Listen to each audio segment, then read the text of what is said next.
উপস্থিত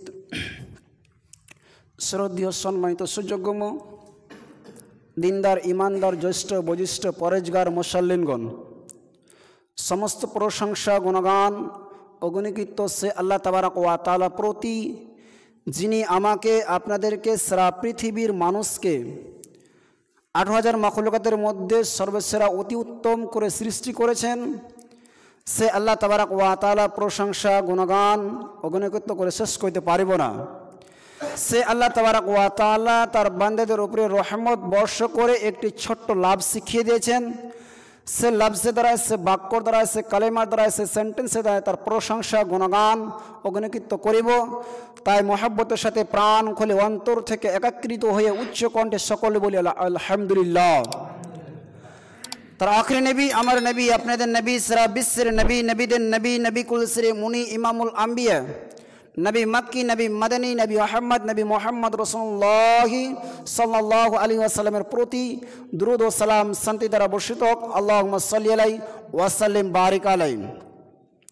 ব্রাদার ইসলাম, আমি আপনাদের সম্বন্ধে পবিত্র আল কোরআন হইতে সূরা বাকারা থেকে 183 নম্বর আয়াত তেলাওয়াত করেছি এবং সূরা কদর পাঠ করেছি।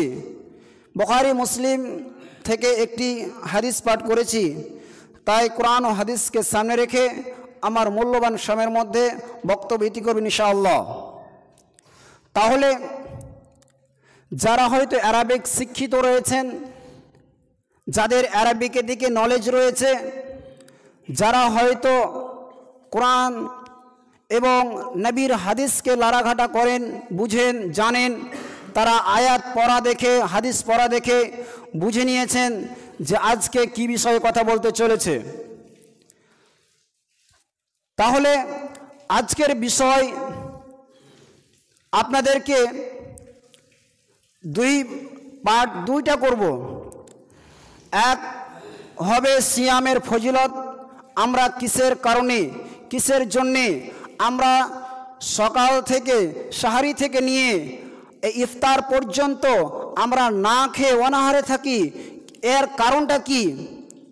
এক, দ্বিতীয়ত ফিতরা সম্পর্কে, যা হোক দুই জমা আরও আছে, তাও ফিতরা সম্পর্কে আপনাকে কিছুটা ইঙ্গিত দিয়ে যাবে ইনশাআল্লাহ।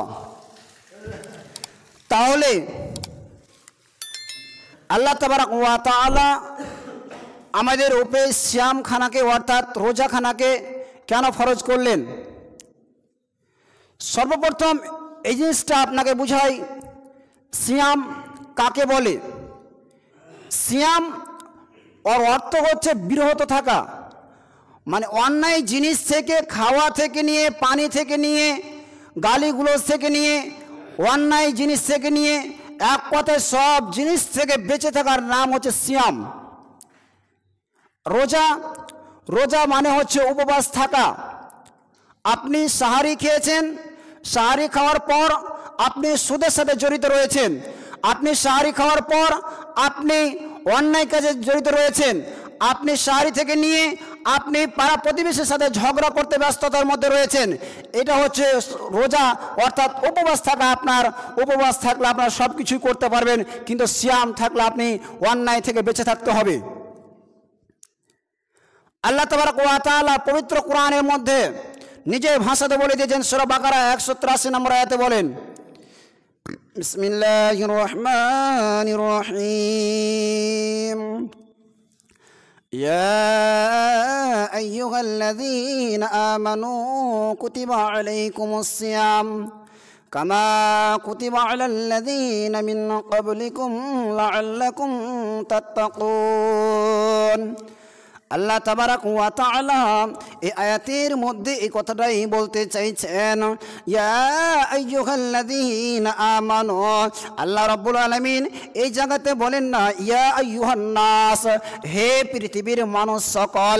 আল্লাহ তাবারক ওয়া তাআলা এই কথাটা বাক্য ব্যবহার না করে আল্লাহ রাব্বুল আলামিন বলেন ইয়া আইয়ুহাল্লাযীনা আমানু, রে মুতাবারির মানুষেরা, তোমরা যারা ঈমান এনেছো, এক আল্লাহকে বলে বিশ্বাস করে নিয়েছ, আখিরাতকে বলে বিশ্বাস করে নিয়েছ, নবীকে বিশ্বাস করে নিয়েছ, এক কথায় যতগুলো ফেরেশতা রয়েছে সমস্ত ফেরেশতার প্রতি ঈমান রেখেছ, এক কথায় যতগুলো ঈমান আনার কথা বলা হয়েছে তোমরা ঈমান এনেছ, তাহলে তোমরা শুনে নাও কুতিবা আলাইকুমুস সিয়াম, তোমাদের উপরে সিয়ামখানাকে অর্থাৎ রোজাখানাকে ফরজ করা হলো।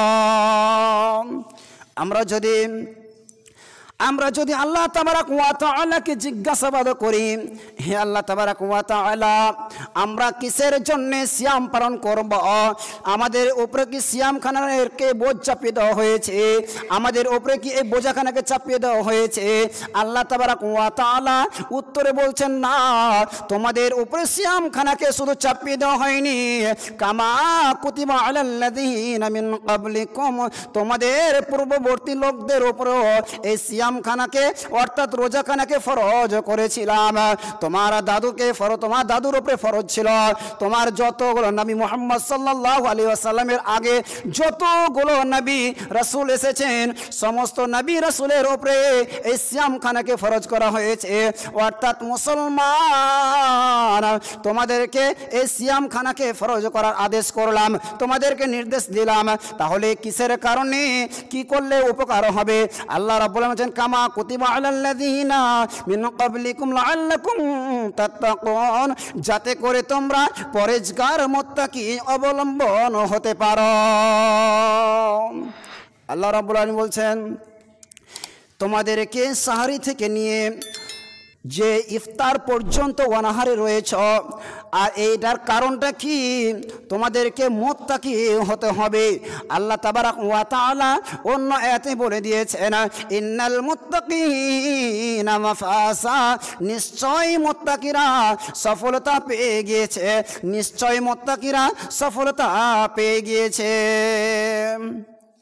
তাহলে এই যে সিয়াম, আপনাকে একটা উদাহরণ দিই, তাহলে এই আয়াতের সঙ্গে আপনি বুঝতে পারবেন।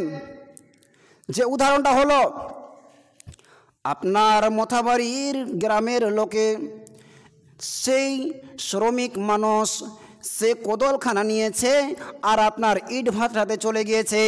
ইট ভাটাতে যাবার পর ওই কোদলটাকে নিয়ে যখন মাটিতে মেরেছে আর মাটি জিজ্ঞাসা করছে, ও মিস্ত্রি, তুমি কিসের জন্যে আমাকে করছ, কিসের জন্যে আমার ওপরে আঘাত করছ? ওই মিস্ত্রি বলছে, মাটি রে, দাঁড়া দাঁড়া, তোর দাম বাড়বে, তুই চিন্তা করিস না, কোনো টেনশন করিস না। যখন ওই মাটি যখন নিয়ে আসা হলো, মাটিকে নিয়ে আসার পর যখন পানি দিয়ে ওই মিস্ত্রি যখন লাত মারলো আর কিল মারলো, গুতিয়ে গুতিয়ে গুতিয়ে গুতিয়ে যখন কাদাতে তৈরি করলো, আর ওই সময় তো মাটি জিজ্ঞাসা করে, ও মিস্ত্রি, তুমি আমাকে কিসের জন্যে জল দিয়েছ, কিসের জন্যে পানি দিয়েছ, বলে দাও। ওই মিস্ত্রি একটাই বাক্য ব্যবহার করে, তুই দাঁড়া, তোর দাম বাড়বে। এই করতে করতে করতে করতে যখন ইটের ফার্মাতে যখন ঢুকিয়ে দেওয়া হয় আর সুন্দর করে যখন ইটটা তৈরি হয়ে যায় আর ত্রিপন রোদে যখন দিয়ে দেওয়া হয়, ও ইট শুকাচ্ছে। ইট বলছে, ও মিস্ত্রি, আমাকে যদি একটু জল দিতে তাহলে আমি ভালো হতাম, আমি তো রোদে পুড়ে গেলাম, আমি তো রোদে পুড়ে গিয়েছি, আমি আর সহ্য করতে পারি না। ওই মিস্ত্রি বলছে, দাঁড়া দাঁড়া দাঁড়া, তোর দাম বাড়বে, তোর কোনো টেনশন নাই। ওই যখন ইটটাকে যখন নিয়ে যখন ইটের যখন ভাটাতে দিয়ে দেওয়া হয় আর ভাটাতে ওই কয়লাকে দেখে ইট তখন বলতে থাকে, নিজে তো কালো রয়েছে আর আমাকেও সেই কালো করে দেবে। অর্থাৎ এই করে যখন ওই ইটটা যখন পুড়ে যখন লাল হয়ে যায় আর ইট যখন ইটের ভাটা থেকে যখন ইটকে বের করা হয় আর বের করার পরে যখন এক নম্বর ইট এক নম্বর জায়গাতে রাখা হয়, 2 নম্বর ইট 2 নম্বর জায়গাতে রাখা হয়, আপনার আধা ইট আধা জায়গাতে রাখা হয়, 3 নম্বর ইট 3 নম্বর জায়গাতে রাখা হয়। আর আপনার এই মোথাবাড়ি আপনার মসজিদে কুবা যখন তৈরি করতে যাবেন, তৈরি করেছেন, অর্থাৎ একজন ইঞ্জিনিয়ারকে নিয়েছেন আর ইঞ্জিনিয়ারকে নিয়ে আপনার চলে গিয়েছেন মালদা, আপনার মালদা ইট ভাটাতে। আর ইঞ্জিনিয়ার দেখছে আর ইট দেখছে, 1 নম্বর ইটটা যখন দেখেছে আর ওই ইটটা দেখার পর ওই মসজিদের সেক্রেটারিকে বলছে, ওই মসজিদের সভাপতিকে বলছে, ও মসজিদের কমিটির লোকেরা তোমরা শুনে নাও, এই ইটটা আমি গ্যারেন্টি দিচ্ছি, এই ইটটা অনেক দিন লাস্টিং করবে, মসজিদের কাজে লাস্টিং করবে, অর্থাৎ তোমরা এই ইটটাকে নিয়ে নাও। যখন ওই ইট তখন ইঞ্জিনিয়ারকে জিজ্ঞাসা করছে, ও ইঞ্জিনিয়ার ভাই তুমি কোথায় পড়াশোনা করেছো বলে দাও, কোথায় পড়াশোনা করেছো? ও ইঞ্জিনিয়ার বলছে, আমি তো মালদা গৌরবঙ্গ কলেজে পড়াশোনা করেছি। আর ওই ইট বলছে, ভাই শুনে নাও, আমি লাত খাওয়ার ক্লাসে পড়াশোনা করেছি, আমাকে গুতিয়ে গুতিয়ে গুতিয়ে লাত কিলো মারা হয়েছে, আর আজকে আমার সবচাইতে 1 নম্বর ইট হয়ে আমি এই পৃথিবীতে দাম পেয়েছি। অর্থাৎ মুসলমান, আল্লাহ তাবারাক ওয়া তাআলা বলে দিয়েছেন যে লাআল্লাকুম তাত্তাকুন, যাতে করে তোমরা পরেজগার মুত্তাকিন হতে পারো। তাহলে কি, যদি মুত্তাকি হতে হয় তাহলে আপনাকে সিয়াম পালন করতে হবে। আপনি যখন চলে গিয়েছেন মালদা টাউনে, আর মালদা টাউনে যাওয়ার পর আপনি ত্রিপুর রোদ পড়ছে, এত রোদ, তার শর্তে আপনি যখন রাস্তাঘাটে চলছেন, বাজার করতে গিয়েছেন, আর বাজার করতে করতে আপনি পিপাসার মধ্যে হয়ে গিয়েছেন, আর বেধর্মের লোকেরা যখন জুস পান করে আপনার মনটা ছটপট ছটপট করছে, একটু যদি এক ঢোক যদি পেতাম, সামান্য যদি এক শ্বাস পেতাম, তাহলে আমার আত্মাটা শান্তি পেত। অর্থাৎ আল্লাহ তাবারাক ওয়া তাআলা বলে দিয়েছেন, বান্দারে তোদেরকে এতগুলো থেকে বঞ্চিত থাকতে হবে। তোরা যদি মুত্তাকি হয়, তাহলে তোরা যদি মুত্তাকি হতে চাস, তাহলে তোদের সমস্ত জিনিস থেকে, সাহরি থেকে নিয়ে ইফতার পর্যন্ত অনাহারে থাকতে হবে। তাহলে এতগুলো আপনাকে অনাহারে থাকতে হবে, এটাই হচ্ছে সিয়াম। আর সিয়াম থাকার শর্তে আপনি অন্যায় কথা বলতে পাবেন না, আপনি অন্যায় জিনিস করতে পাবেন না। কিন্তু আজকে আমার দুঃখের বিষয়, সিয়াম থাকা অবস্থায় আমরা অন্যায় কাজে জড়িত থাকি। শুধু তাই নয়, এই সিয়াম, এই রমজান মাস এত গুরুত্বপূর্ণ মাস, যা বলার কোনো কথা নয়। এই রমজান মাসে যদি এই কোরআনখানা নাজিল হয়েছে, কোরআনখানা এই রমজান মাসে নাজিল হয়েছে, আপনি যদি জিজ্ঞাসা করেন কোরআনকে, কোরআন নিজের ভাষায় উত্তর দেয়, আপনার মতো নয়। কোরআনকে আপনি একবার জিজ্ঞাসা করে দেখুন, হে কোরআন তুমি কখন এসেছো, কোন সময় এসেছো, কিসের জন্য এসেছো, কোরআন নিজের ভাষাতে জবাব দেবে। কোরআনকে যদি আমরা জিজ্ঞাসা করি, হে কোরআন তুমি কখন এসেছো তুমি বলে দাও, কোরআন বলে শাহরু রমাদানাল্লাযী উনজিলা ফীহিল কোরআন, আমি এই রমজান মাসে নাজিল হয়েছে। হে কোরআন তুমি এই রমজান মাসে নাজিল হয়েছ, তাহলে তুমি এতদিন কোথায় ছিলে? কোরআন বলছে আমি লাউহে মাহফুজে ছিলাম। সর্বপ্রথম লাউহে মাহফুজে যখন রাখা হলো, লাউহে মাহফুজ থেকে প্রথম আসমানে নিয়ে আসা হলো। প্রথম আসমানে থেকে আল্লাহ তাবারাক ওয়া তাআলা যখন নবীর যেটা আয়াত প্রয়োজন রয়েছে, সেই সময় আল্লাহ তাবারাক ওয়া তাআলা নবীকে সে আয়াত দিয়ে দিয়েছে। এবং এই করতে করতে কোরআনকে আসতে সময় লেগেছে 23 বছর ধরে, 23 বছর সময় লেগেছে। তাহলে কোরআন এটাও বুঝতে পারলাম যে তুমি রমজান মাসে এসেছ, তাহলে কোরআন তুমি বলে দাও, তুমি তাহলে বলে দাও কিসের জন্য এসেছ? কোরআন বলছেন হুদাল লিন্নাস, আমি মানুষকে হেদায়েতের জন্য এসেছি। কোরআন বলছে আমি মানুষকে হেদায়েতের জন্য এসেছি। আর কিসের জন্যে? অবাইয়িনাতিন, আমি মানুষকে তার ভালো মন্দ তফাৎ করার জন্য এসেছি। অবাইয়িনাতিন ফুরকান, আমি ভালো মন্দ জিনিসকে তফাৎ করে দিতে এসেছি। কোরআন বলছে, কোরআনকে জিজ্ঞাসা করেন, হে কোরআন তুমি রমজান মাসে এসেছো এটাও বুঝতে পারলাম, তুমি মানুষকে হেদায়েতের রাস্তা দেখাতে এসেছো তাও বুঝতে পারলাম, তুমি মানুষকে ন্যায় অন্যায় থেকে পার্থক্য করবে এটাও বুঝতে পারলাম। কোরআন তুমি আর একটা কথা বলে দাও, তুমি কোন সময়তে এসেছ? কোরআন নিজের ভাষাতে বলে ইন্না আনজালনাহু ফি লাইলাতিল কদর, আমি এক সম্মানিত রাত্রিতে অর্থাৎ লাইলাতুল কদর রাত্রিতে আমি পৃথিবীতে নাজিল হয়েছি। তাহলে এই কোরআন নাজিল হয়েছে লাইলাতুল কদর রাত্রিতে। তাহলে আপনি একবার চিন্তা করেন যে এই যে কোরআন লাইলাতুল কদরে এসেছে, লাইলাতুল কদরের মর্যাদা কত? আল্লাহ রাব্বুল আলামিন বলেন খায়রুম মিন আলফি শাহর, 1000 মাসের চাইতে অতি উত্তম। যে ব্যক্তি লাইলাতুল কদরের রাত্রি জাগরণ করবে, যে ব্যক্তি লাইলাতুল কদরের রাত্রি ইবাদতে কাটাবে, আল্লাহ রাব্বুল আলামিন বলে দিয়েছেন খায়রুম মিন আলফি শাহর। খায়রুম মিন আলফি শাহর বলা হয়েছে 1000 মাসের চাইতে অতি উত্তম। বর্তমানে ক্যালকুলেশন করে যদি বলা হয় তাহলে 83 বছর 4 মাসের অতি উত্তম আপনার সেই রাত্রি। তাহলে মুসলমান আর সেই রাত্রিকে পাওয়ার পরে এই রমজান মাস পাওয়ার পর আজকে আমরা গাফেলের মতো নাদানের মতো বাড়িতে ঘুমিয়ে থাকি, অর্থাৎ এই মাসের মর্যাদা কোনো কিছুই বুঝলাম না। নবী করিম সাল্লাল্লাহু আলাইহি ওয়াসাল্লাম হাদিসের মধ্যে বলেন, হাদিস সহিহ বুখারী শরীফের মধ্যে বলছেন নবীজি, হাদিসের রাবি আবু হুরায়রা عن أبي هريرة رضي الله عنه قال قال رسول الله صلى الله عليه وسلم। আবু হুরায়রা রাদিয়াল্লাহু তাআলা বলছেন যে নবী করিম সাল্লাল্লাহু আলাইহি ওয়াসাল্লাম বলেছেন মান সামা রমাদানা ঈমানান ওয়া ইহতিসাবান গুফিরা লাহু মা তাকদ্দামা মিন যামবি। আল্লাহর নবী বলেছেন যে ব্যক্তি রমজান মাসের সিয়ামখানাকে পালন করবে, যে ব্যক্তি রমজান মাসের সিয়ামখানাকে রাখবে, অর্থাৎ তার পূর্বের গুনাহ সমস্ত মাফ করে দেওয়া হয়। ওয়া মান কামা রমাদান ঈমানান ওয়া ইহতিসাবান গুফিরা লাহু মা তাকদ্দামা মিন যামবি।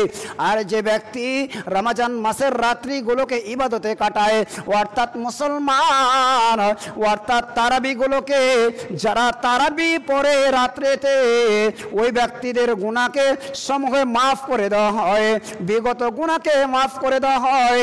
এবং নবীজি বলেছেন ওমান কামা লাইলাতুল কদর ঈমানান ওয়া ইহতিসাবান গুফিরা লাহু মা তাকদ্দামা মিন যামবি। আর যে ব্যক্তি লাইলাতুল কদরের রাত্রি জাগরণ করবে, অর্থাৎ তার পূর্বের গুনাহকে আল্লাহ তাবারক ওয়া তাআলা ক্ষমা করে দেবেন। তাহলে এই হাদিস আপনাকে এটুকু বুঝাচ্ছে যে ব্যক্তি এই হাদিসকে লক্ষ্য করেন একবার, নবী করিম সাল্লাল্লাহু আলাইহি ওয়াসাল্লাম বলেছেন মান সামা রমাদানা ঈমানান, ঈমানের কথা বলা হয়েছে।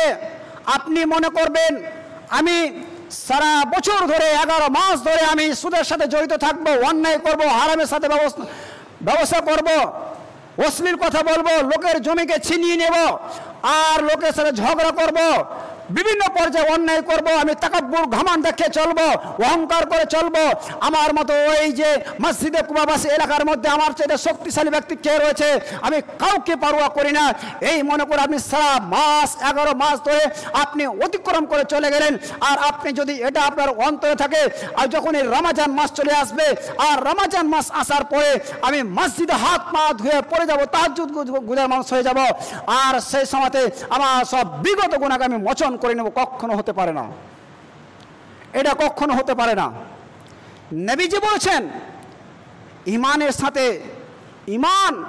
তাহলে আপনার যদি মধ্যে ঈমান থাকে, এক আল্লাহর ভয় থাকে, এক আল্লাহকে যদি মেনে থাকেন, লা শারীকা লাহু, এক আল্লাহকে মেনে থাকেন, এবং নবী করিম সাল্লাল্লাহু আলাইহি ওয়াসাল্লামকে যদি আখেরি নবী মনে করে থাকেন, যতগুলো পৃথিবীর মধ্যে নবী এবং রাসূল এসেছেন যদি সমস্ত নবী রাসূলকে মনে করে থাকেন, এবং যতগুলো ফেরেশতা পৃথিবীর মধ্যে এবং আসমানে যতগুলো ফেরেশতা রয়েছে সমস্ত ফেরেশতাদেরকে যদি মেনে থাকেন, আখিরাতকে মেনে থাকেন, তাকদীরকে যদি মেনে থাকেন, এক কথায় ঈমান আপনি যদি নিয়ে আসে থাকেন, তাহলে আপনার দ্বারা অন্যায় কাজ হতে পারে না, অন্যায় কাজ হতে পারে না আপনার দ্বারাই।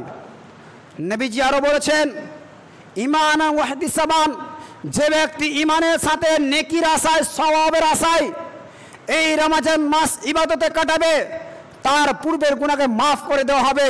আর আপনি মনে করলেন আমি এলাকাবাসী রয়েছি, আপনি মনে করলেন যে আমি ঈমানের সাথে আমার কি দরকার রয়েছে, আমার নেকির আশা কি দরকার রয়েছে, আমি যদি রমজান মাসে যদি সালাত আদায় না করি তাহলে আমাকে এলাকাবাসী বলবে যে কি তুমি কি মুসলিম ঘরে জন্মগ্রহণ করেছ, মুসলিম ঘরে জন্মগ্রহণ করার পরে তুমি তার শর্তে তুমি সালাত আদায় করছো না, তুমি সিয়াম পালন করছো না, তুমি রমজান মাসে রোজা রাখছো না, তোমাকে এই গ্রাম থেকে বয়কট করা হবে, তোমাকে এই জায়গা থেকে সরিয়ে দেওয়া হবে। এই কারণে আমি মানুষ দেখানো সালাত আদায় করি। আর আল্লাহ তাবারক ওয়া তাআলা বলে দিয়েছেন, ফাওয়াইলুল লিল মুসাল্লিন, ওই সমস্ত ব্যক্তিদের জন্য ওয়াইল নামক জাহান্নাম তৈরি রয়েছে। তাহলে মুসলমান, আপনি একবার চিন্তা করেন যে সেই মানুষ দেখানো সালাত আদায় করবেন না আল্লাহ তাবারক ওয়া তাআলাকে সন্তুষ্ট করার জন্য সালাত আদায় করবেন, একবার চিন্তা করবেন।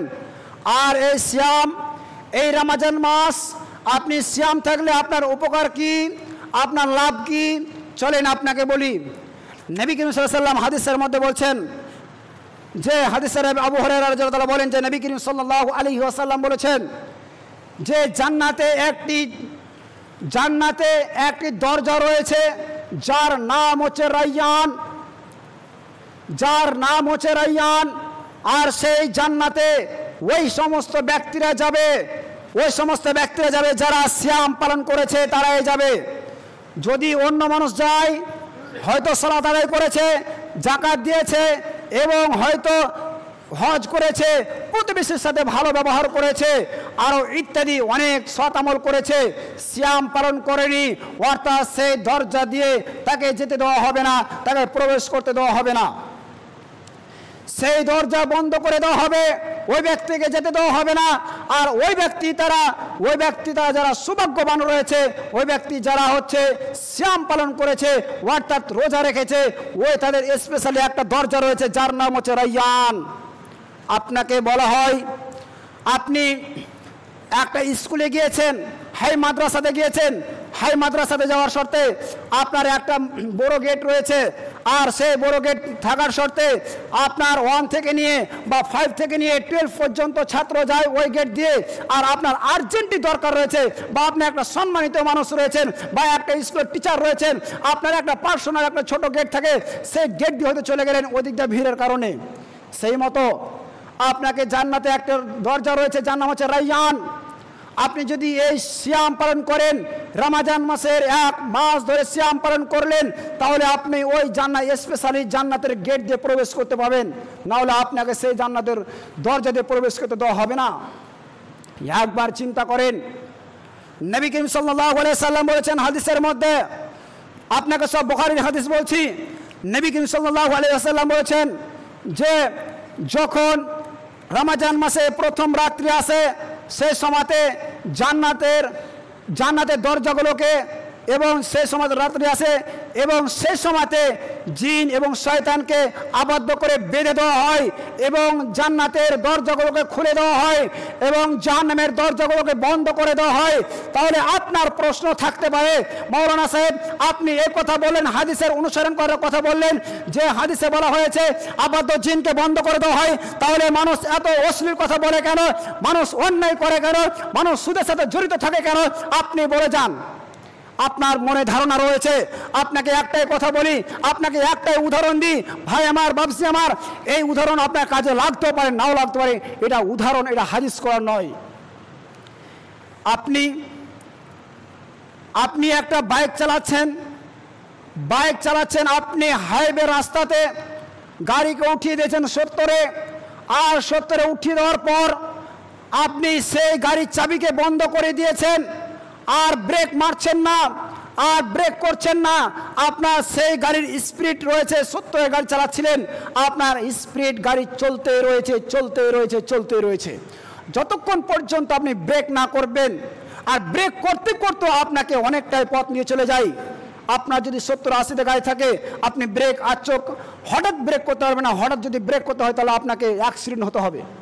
তাহলে আপনি বিগত 11 মাস ধরে, মুহররম, সফর, এই মাসগুলো ধরে আপনি অন্যায় করেছেন, আপনি সুদের সাথে কারবার করেছেন, হারাম রিলেশনে রয়েছেন, আপনি মানুষের আয়কে দাবিয়ে নিয়েছেন, মানুষের সাথে প্রতিবেশীর হক আদায় করেননি, অন্যায় আচরণ করেছেন, আপনার সেই 11 মাস ধরে করেছেন। আর আপনি কি কোন আহলি সুফা যে 1 মাসে আপনি পরিবর্তন হয়ে যাবেন? কখনো এটা আপনাদের অসম্ভব, এটা আপনাদের অসম্ভব। আপনি মনে করছেন আমি রমজান মাস এসেছে, আমি সতর্ক হয়ে গেলাম, আমি সুদের সাথে কারবার করব না, কিন্তু আপনার মন থামছে না, আপনার থামছে না। ওই 11 মাস ধরে যে আপনি অন্যায় কাজ করে এসেছেন, তার গতিবেগ চলতে রয়েছে। আর একটা জিনিস, মানুষ কোনো জায়গার পদ যখন থাকে, আর সেই পদে থাকার শর্তে যখন সে অবসর নেবে, রিটার্ন নেবে, মানুষ কিছু মানুষকে দায়িত্বশীল করে দেয়, ভাই আমি ক্ষমতা থাকার শর্তে এই কাজটা করেছিলাম, অর্থাৎ তুমি সেই কাজটার দিকে একটু লক্ষ্য রাখিও। সেই মতো ইবলিস শয়তান যখন ওই প্রথম রমজান মাসে রাত্রি আসে, যখন বেঁধে দেওয়া হয়, তার পূর্বে মানুষকে কিছু নিয়োজিত করে দেওয়া হয়, মানুষ রূপে শয়তান তৈরি করে দেওয়া হয়। আপনি আছেন কোথায়? আপনি এতগুলো আপনার অন্যায় রয়েছে, যা হোক সময় শেষের দিকে চলে আসছে, আপনাকে এই ফিতরার সম্পর্কে কিছুটা বলি। ফিতরা নবীজি হাদিসের মধ্যে বলেছেন, হাদিস বুখারী শরীফের হাদিস নাম্বার 1503, 1506, 1510, 1511, পরপর কয়েকটি হাদিস রয়েছে। আবু দাউদের হাদিস রয়েছে, নাসাইতে হাদিস রয়েছে। আপনি এই হাদিস নাম্বারগুলো বললাম, আপনি হয়তো দেখে নিতে পারেন কি শব্দ এসেছে। হাদিসের রাবি, হাদিস আপনাকে বলছি, নবী করিম সাল্লাল্লাহু আলাইহি ওয়াসাল্লাম হাদিসের মধ্যে বলেছেন, বুখারী শরীফের হাদিস নম্বর 1503, হাদিসের রাবি হচ্ছে ইবনে উমর রাদিয়াল্লাহু তাআলা বলেন যে নবী করিম সাল্লাল্লাহু আলাইহি ওয়াসাল্লাম বলেছেন, যাকাতুল ফিতরি সাআমিন মিন তামরিন, যে নবী করিম সাল্লাল্লাহু আলাইহি ওয়াসাল্লাম বলেছেন যে যাকাতুল ফিতর হিসাবে আমরা, উমর রাদিয়াল্লাহু তাআলা বলছেন, যাকাতুল ফিতর যখন রমজান মাসে যখন ফিতর আদায়ের সময় আসতো, সেই সময়তে আমরা কোনগুলো খাবার দিতাম? ওই উমর বলছেন যে আমরা সে সময়তে জব, কিশমিশ, খেজুর এবং পনির, এতগুলো আমরা সে সময়তে যাকাতুল ফিতর হিসাবে দিতাম। বুখারী শরীফের হাদিস 1506 নম্বরে এই কথা রয়েছে, তো আমিন, যে খাদ্যদ্রব্য আমরা দিতাম। আর খাদ্যদ্রব্য কি ছিল? আবু সাঈদ রাদিয়াল্লাহু তাআলা বলছেন যে খাদ্যদ্রব্য ছিল আমাদের এইগুলোই, খেজুর, কিশমিশ, পনির, জও, এই কথাগুলো বলা হয়েছে হাদিসের মধ্যে। আবু সাঈদ রাদিয়াল্লাহু তাআলা অন্য হাদিসের মধ্যে বলছেন, হাদিস নম্বর 1510 নম্বরে বলছেন যে সে সময়তে এমন সময় যখন চলে আসলো, আর আসার পর আমরা এতগুলো যখন দিতাম, আর মদিনাতে যখন আমাদের খেজুর দুর্বল হয়ে গেল, খেজুরের প্রভাব যখন দুর্বল হয়ে গেছে, সে সময়তে ওই সময়তে আমরা জব, এই ফিতরা, সাদাকাতুল ফিতরা হিসেবে আদায় করতাম। তাহলে ভাই আমার, বাবাজি আমার, তাহলে এই যাকাতুল ফিতরা, সাদাকাতুল ফিতরা হিসাবে খাদ্য দিয়ে আপনাকে ফিতরা আদায় করতে হবে। কোনো জায়গাতে টাকার কথা আসেনি, কোনো জায়গাতে হাদিসের মধ্যে টাকার কথা আসেনি যে টাকা দিয়ে ফিতরা আদায় করতে হবে, আপনাকে খাদ্য দিয়ে ফিতরা আদায় করতে হবে। তোয়াম এই শব্দটা এসেছে, তোয়াম অর্থাৎ হচ্ছে খাদ্যদ্রব্য, যে খাদ্য আপনি খাচ্ছেন সেই খাদ্য দিয়ে আপনাকে ফিতরা আদায় করতে হবে। আপনি মনে করেন কেন আমি যদি মানুষকে চাউল দিই, আর আমি যে খাদ্য খাচ্ছি সে খাদ্য দিচ্ছি, আর মুসাফির আসছে, মুসাফির তাদের ঈদ মানে হচ্ছে আনন্দ, ঈদ সকলের জন্য আনন্দ। নবী করিম সাল্লাল্লাহু আলাইহি ওয়াসাল্লাম হাদিসের মধ্যে বলেছেন যে কার জন্যে এই ফিতরা, কার জন্যে? নবীজি হাদিসের মধ্যে বলেছেন যে 1503 নম্বর হাদিসের মধ্যে বলেছেন নবীজি যে গোলাম, আজাদ, পুরুষ, মহিলা যে হাদিসের মধ্যে এসেছে কাবিরি ওয়াসাগিরি, ছোট বাচ্চা এবং বড় মানুষ, বয়স্ক মানুষ এবং ইয়ং মানুষ, এই সমস্ত মানুষের প্রতি সাদাকাতুল ফিতরা আদায় করার কথা বলা হয়েছে। অন্য হাদিসের মধ্যে এসেছে যতক্ষণ পর্যন্ত ঈদের সালাতের আগে পূর্ব পর্যন্ত যদি বাচ্চা জন্মগ্রহণ করে সেই বাচ্চারও সাদাকাতুল ফিতরা হিসেবে আদায় করতে হবে। তাহলে আপনার প্রশ্ন যে মুসাফির মানুষ আছে, মিসকিন আছে, আপনার সেই সময়তে আমরা চাউল দিই যদি, তাহলে সেই ব্যক্তি হয়তো ঈদের পোশাক কিনতে পাবে না, হয় সে ব্যক্তি চাউল আর কিছু কিনতে পাবে না, তাহলে আপনাকে সেই দিক ভাবতে হবে না, আপনারটা আপনার ভেবে যান, ওই দিক ভাবার আপনার প্রয়োজন নাই। হাদিস আপনাকে বলছে অধিক ভাবার প্রয়োজন নাই। আপনি মনে করেন ইবাদতে কোনো কাউরির, শরীয়তে কোনো কাউরির মন্তব্য চলে না, শরীয়তের জায়গায় রয়েছে।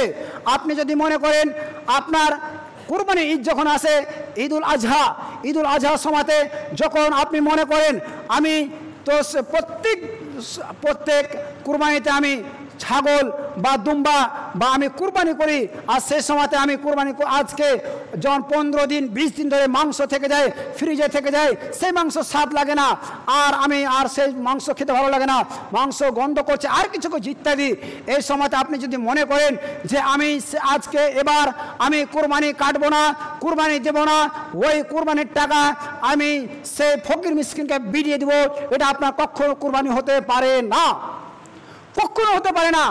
আর যদি আপনার কুরবানি যদি না হতে পারে, তাহলে আপনি এই টাকা দিয়ে আপনি ফিতরা আপনার কোনো দিন হতে পারে না, কোনো দিন হতে পারে না।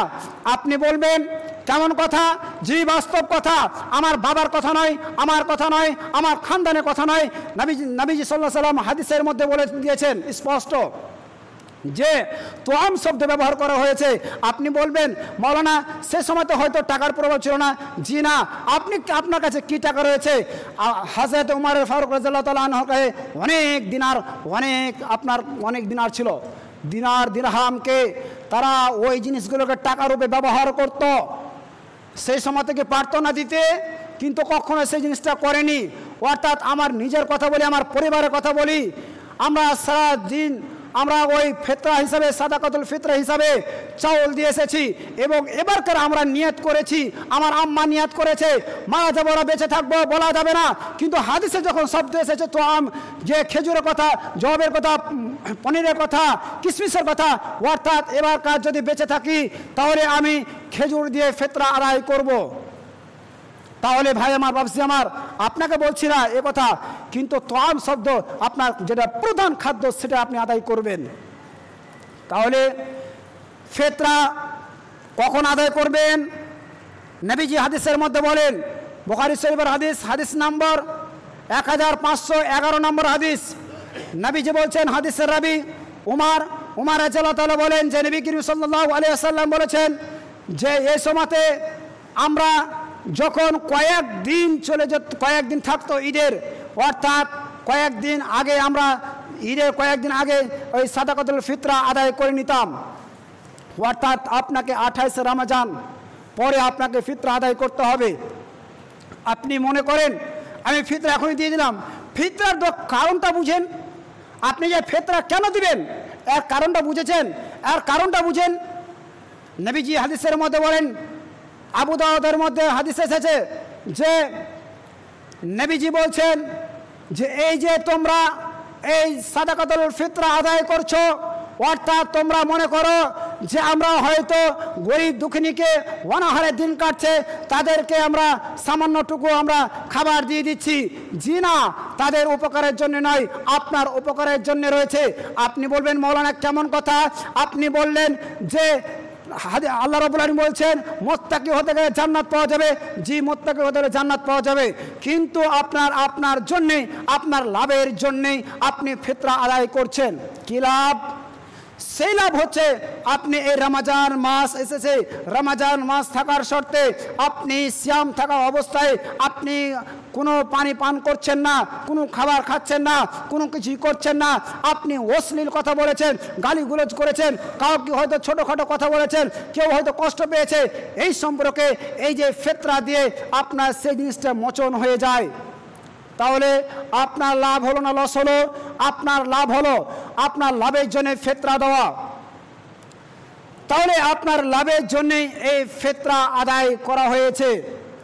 এবং সময় শেষের দিকে আপনাকে আর কিছু একটা কথা বলি যে এই সিয়াম আমরা রয়েছি, অনেকগুলি কারণে সিয়াম ভঙ্গ হয়ে যায়, অনেকগুলি কারণে সিয়াম ভঙ্গ হয়ে যায়।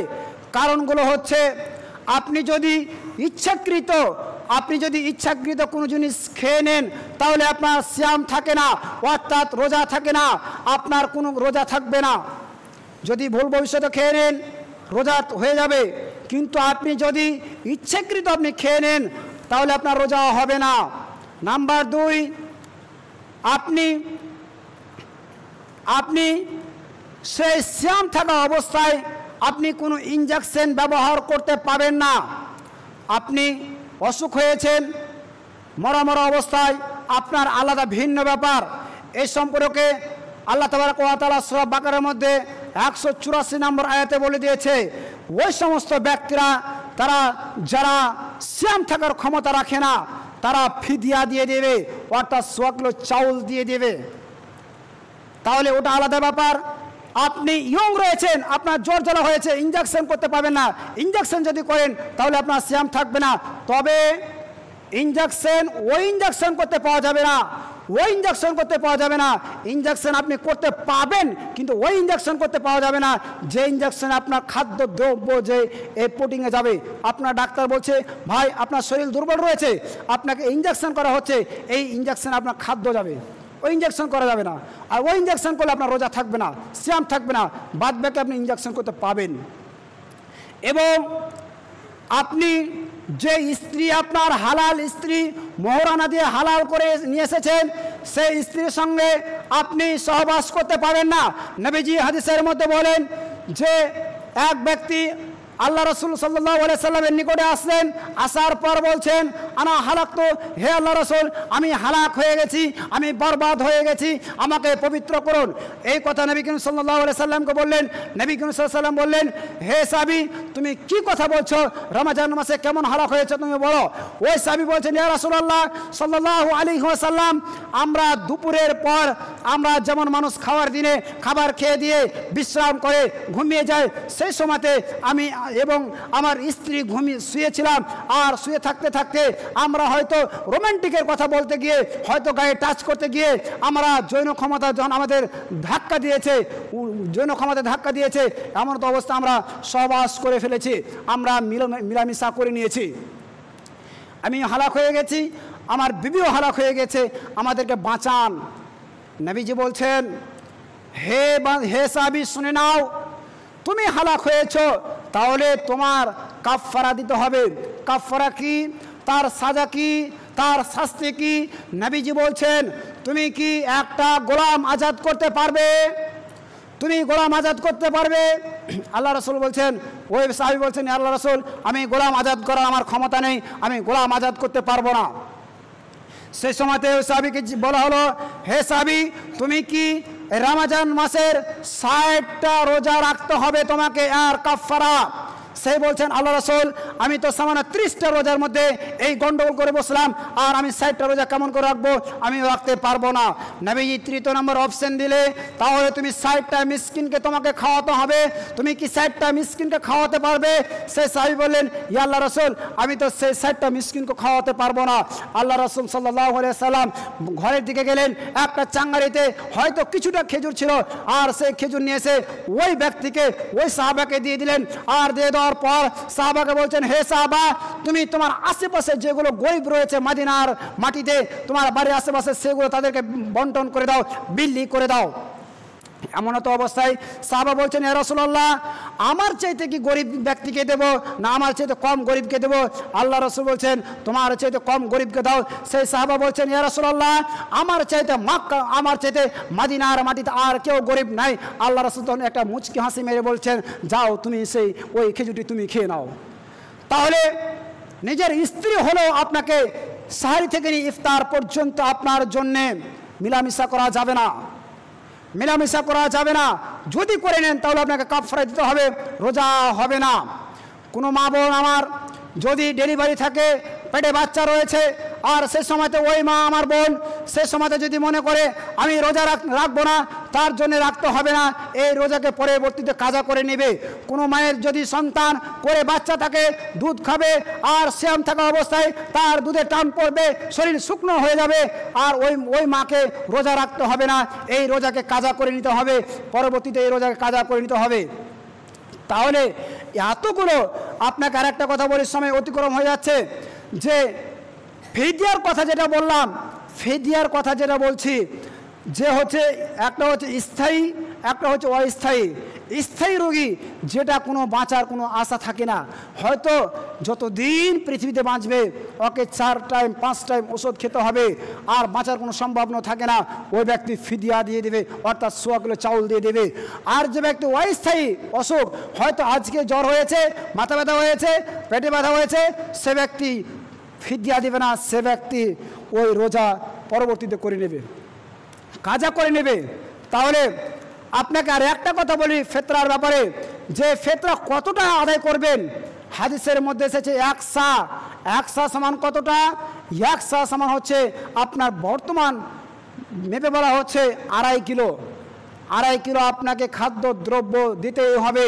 তাহলে সর্বশেষে আমার বিষয়ের দিকে শেষ করে আপনাকে এই কথাটাই বলতে চাই যে ফিতরার ব্যাপারে আপনি ভালোভাবে জেনে থাকেন, আপনি এই হাদিসকে ফলো করে রাখেন, যে 1503, 1506, 1510, 1511 এই হাদিসটি বুখারী শরীফের হাদিস। এই যে তম শব্দ এসেছে, অর্থাৎ খাদ্য দিয়ে ফিতরা আদায় করতেই হবে, কোনো টাকার সুযোগ নেই। তাহলে আপনাকে 1 সা পরিমাণ অর্থাৎ 2.5 কিলো ফিতরা দিতেই হবে। যা হোক, সময় শেষ, তাই আমার আর কিছু বলছি না। আল্লাহ তাবারক ওয়া তাআলার নিকটে দোয়া করি, হে আল্লাহ তাবারক ওয়া তাআলা আমাদেরকে এই সিয়াম, আজকে 13 রমজান, আমাদেরকে সিয়াম আমরা এখন পর্যন্ত রেখে আছি। মাওলা করিম, আমাদের জানি না এই অন্যায় কত হয়েছে, ভুল ত্রুটি হয়েছে, তুমি আমাদেরকে ক্ষমা করো হে আল্লাহ তাবারক ওয়া তাআলা। এবং হে আল্লাহ তাবারক ওয়া তাআলা আমাদেরকে পৃথিবীর মধ্যে যতদিন বাঁচিয়ে রাখবে ততদিন যেন আমরা ঈমানের সাথে বেঁচে থাকতে পারি। এবং হে আল্লাহ তাবারক ওয়া তাআলা আমরা যখন মৃত্যুবরণ করব তখন যেন আমরা কালেমা শাহাদাত পড়ে মৃত্যুবরণ করতে পারি। এখান থেকে আমার বক্তব্য করছি।